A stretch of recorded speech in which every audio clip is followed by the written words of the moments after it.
માણસો ધંધો મૂકીને આના પાછળ કરે છે. મેઇન વાત બેટર એવી છે કે 7 નંબરનું ફોર્મ જેને ભર્યું છે અડધું તેને ખબર નથી.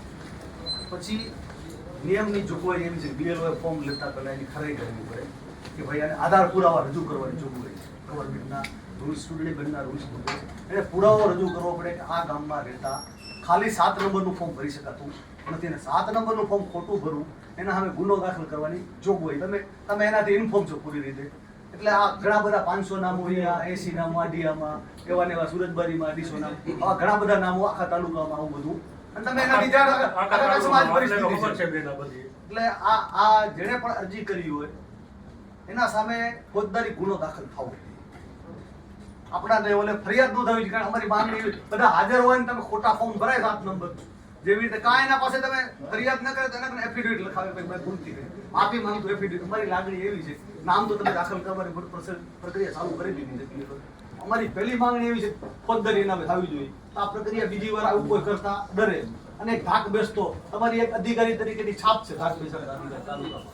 એટલે એ તમારી ધાક બરકરાર રહે અને આ ખોટું આખું આખો એક મેજોરિટી ટાર્ગેટ બનાવવામાં આવેલું છે. એક ગામ નથી 8-10 ગામ છે. ઘણા દાખલા તરીકે શિકારપુર સુરબારી શિકારપુરના 456 નામ છે ખાલી મુસ્લિમોના. અને લાકડીયા છે.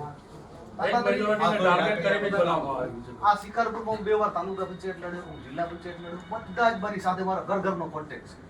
અને એની એવી વાત હતી કે પ્રાંતને તમે હાલો સાથે આવી વાત કરો કે અમારી આવો અન્યાય થયો છે. એક તો નામ ન નીકળે એ ખરાઈ કરવાની શિકારપુર સુરબારી વાડિયા અને બીજું ફોજદારી નોંધાય ના નોંધાય તો એફિડેવિટ બીજી જગ્યાએ એફિડેવિટ રજૂ કરે કે ભાઈ મેં ભૂલથી રજૂ કરીને મારો વાંધો પાછો આવી એક મારી રજૂઆત છે. અને મેં વાંધો ઉઠાવનાર પોતે કન્ફેસ કરે છે મારું આમાં કાંઈ એ બધા વિચારા એમ કે અમે તપાસ થાય એની આની અમારી તપાસ પૂરી કરવામાં આવે. રજૂ કોણે કરી ફોર્મ બીએલઓ કેમ લઈ લીધું દાખલા તરીકે. અને હજી એક પાછો દહેશત છે સાહેબ કે બીએલઓ તો એની જગ્યાએથી કરેક્ટ કરીને મૂકી દીધા છે પણ હજી કઈક ઉપર લેવલ ઉપર જો કઈક આડોઅડો થઈ જાય કારણ કે આ અમે આમાં સાચા કોઈ રહી ન જાય. અમારી મોટી રજૂઆત સાચો એક પણ એક ન રહી જાય. નિર્દોષ માણસને સજા ન થવી જોઈએ. કારણ કે આ બસ એટલું પ્રોમિસ કરો. ચાલો ભાઈ ચાલો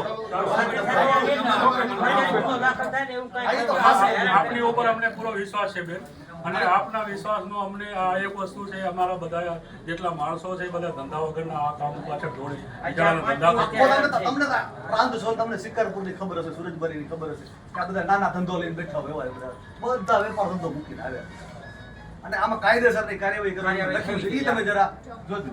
ચાલો એટલું અમને ભરોસો છે ભાઈ.